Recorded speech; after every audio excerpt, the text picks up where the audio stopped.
Saya sendiri diutus oleh perempuan Marin akan kembali fokus pada perempuan Marin, perempuan Papua Selatan, perempuan Papua, perempuan Indonesia, supaya kita bisa berdiri sama tinggi, duduk pun sama rendah di provinsi tercinta kami, Provinsi Papua Selatan, Kabupaten Merauke.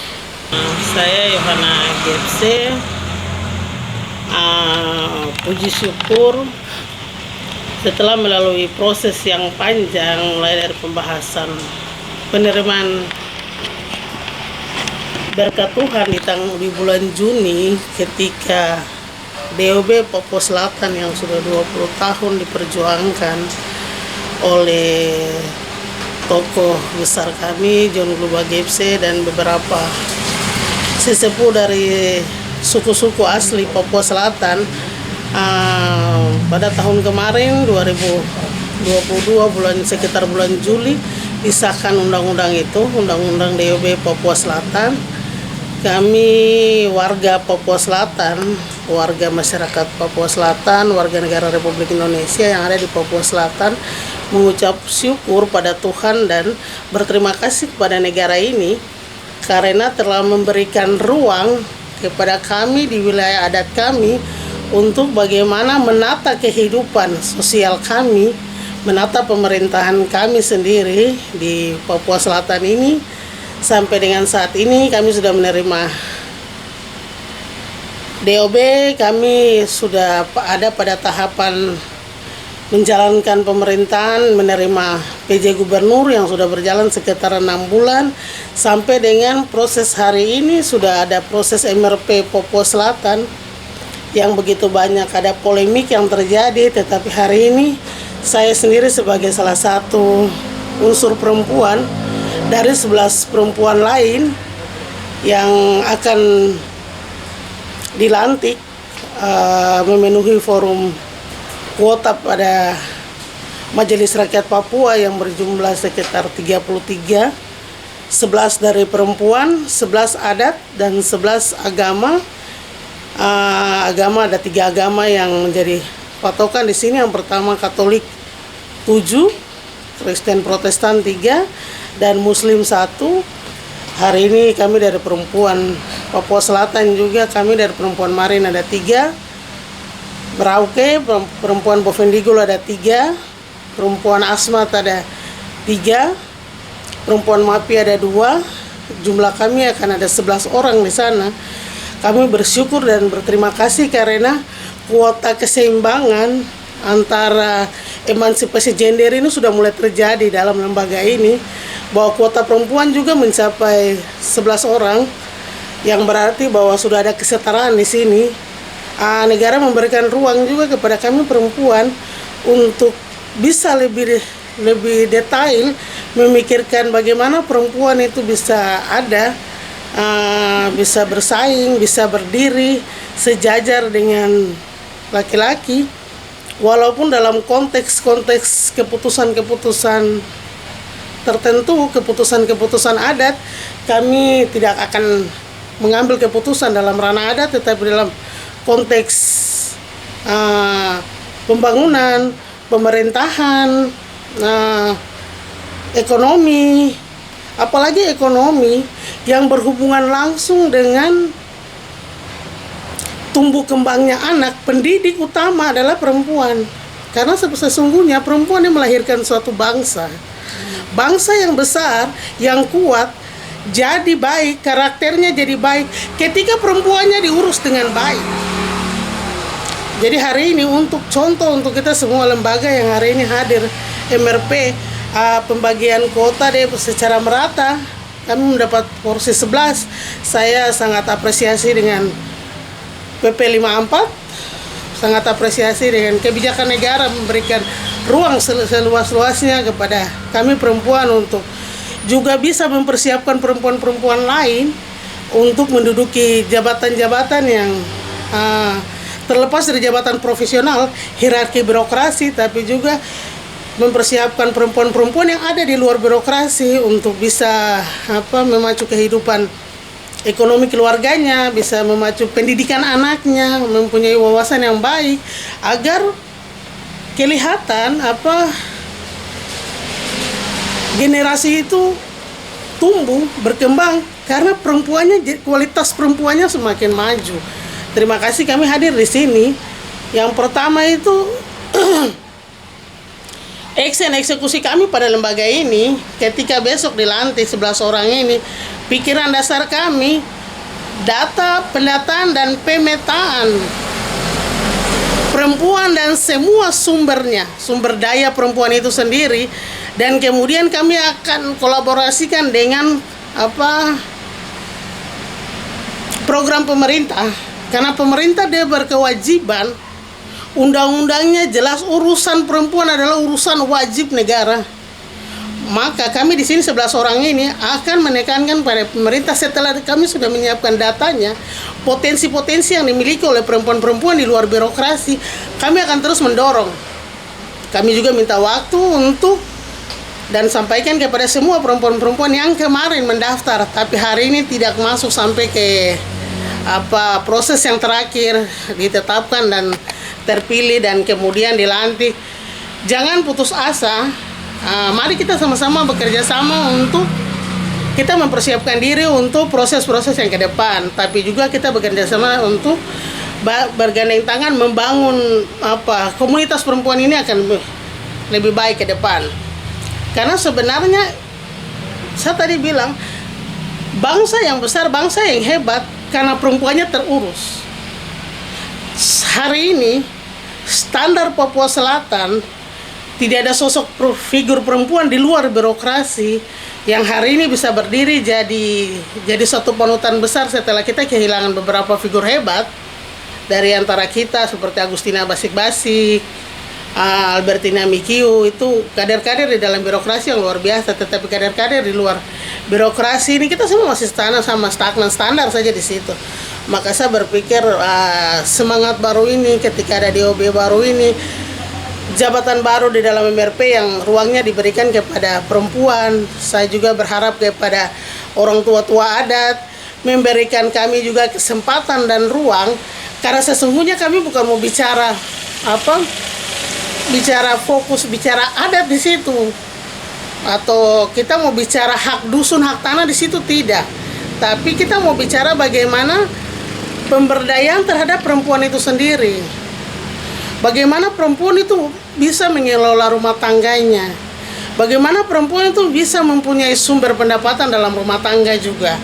Agar kalau perempuan ini ekonominya baik, dia bisa menjadi penopang untuk suami yang notabene pencari nafkah tunggal, maka generasinya akan terurus.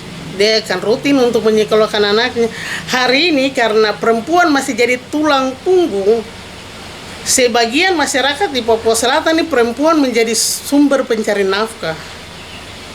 Kesadaran minimal yang ada pada laki-laki Papua Selatan ini juga, dengan adanya kami 11 orang ini, benar pekerjaan sangat berat untuk membangun kesadaran terhadap laki-laki, supaya memberikan ruang, karena kenyataan hari ini kita lihat perempuan Marin sendiri juga masih sama seperti itu.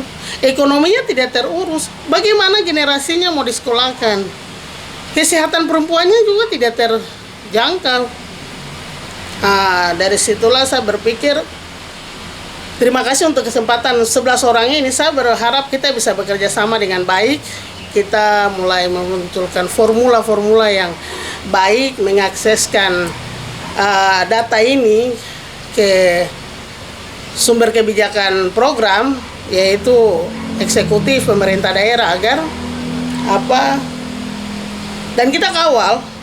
Kita bukan hanya kasih pikiran ke eksekutif, tapi lembaga ini khususnya untuk kami perempuan, kami pasti kawal program kami ke eksekutif pemerintah, supaya pemerintah juga maksimal program yang menjadi program DAK, Otsus, DAU yang diperuntukkan ke orang asli Papua dan diperuntukkan ke penduduk yang ada tinggal di atas tanah Papua ini jadi jelas, agar memang benar-benar proses pendampingan itu terjadi. Mungkin juga kita akan munculkan beberapa lembaga atau institusi lain di dalam MRP untuk mengawal semua ini.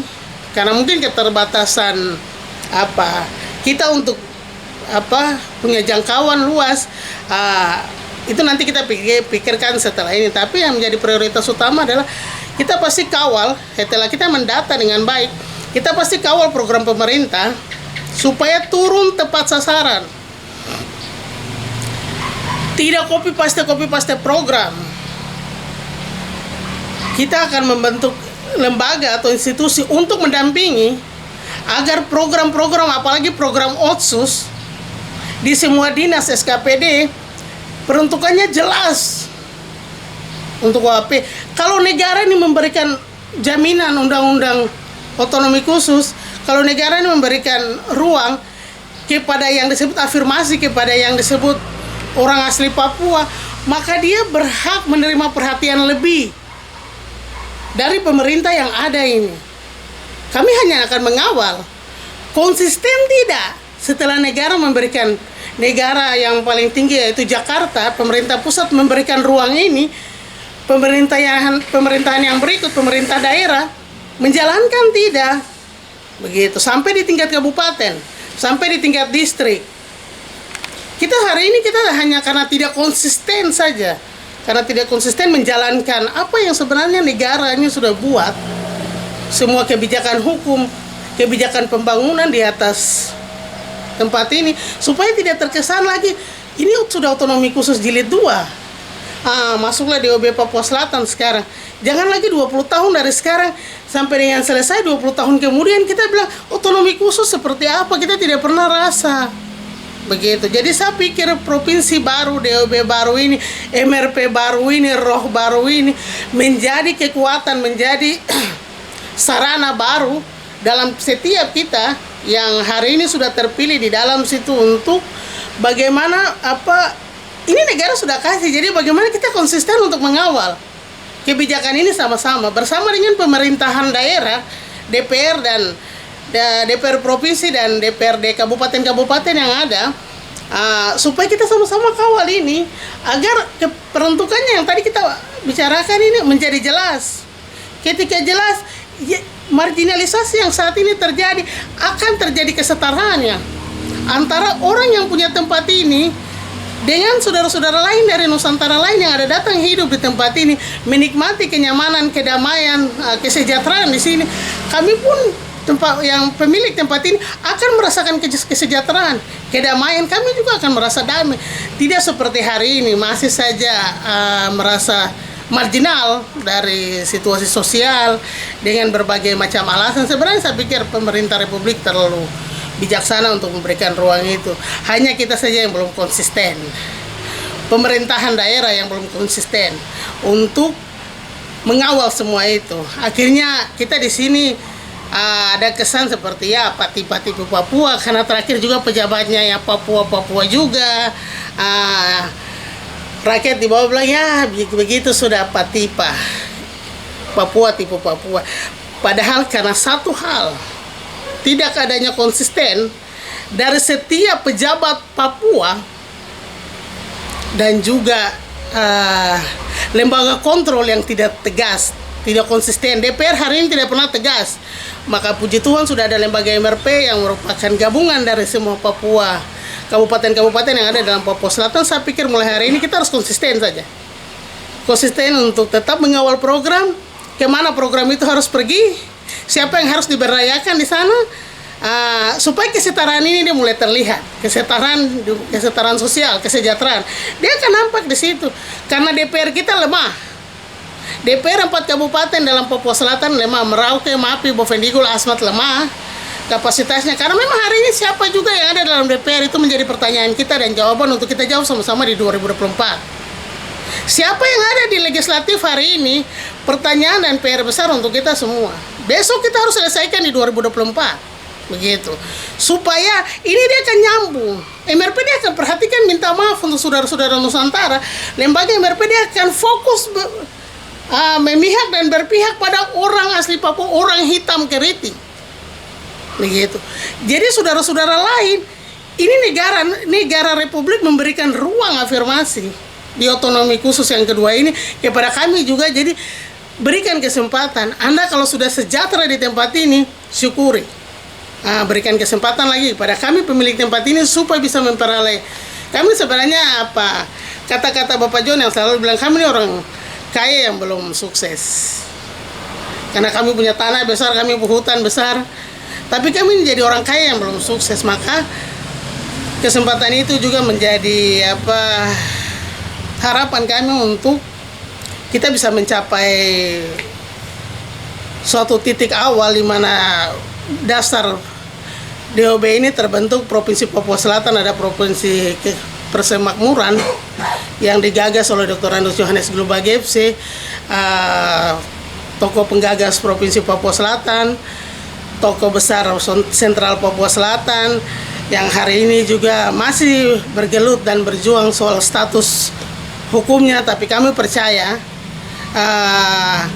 karya-karya besar beliau membangun Papua Selatan, membangun Merauke dan Papua Selatan sampai dengan hari ini menjadi apresiasi untuk negara ini, juga menjadi apresiasi untuk masyarakat yang ada hidup di Papua Selatan. Dan kami percaya pasti beliau kedepannya akan lebih gemilang lagi di usia tuanya. Kami juga berdoa dan mendukung beliau dalam setiap aktivitas perjalanan beliau. Beliau adalah orang hebat yang Tuhan titipkan pada kami, orang Papua Selatan. Perjalanan yang begitu panjang hari ini melahirkan Provinsi Papua Selatan.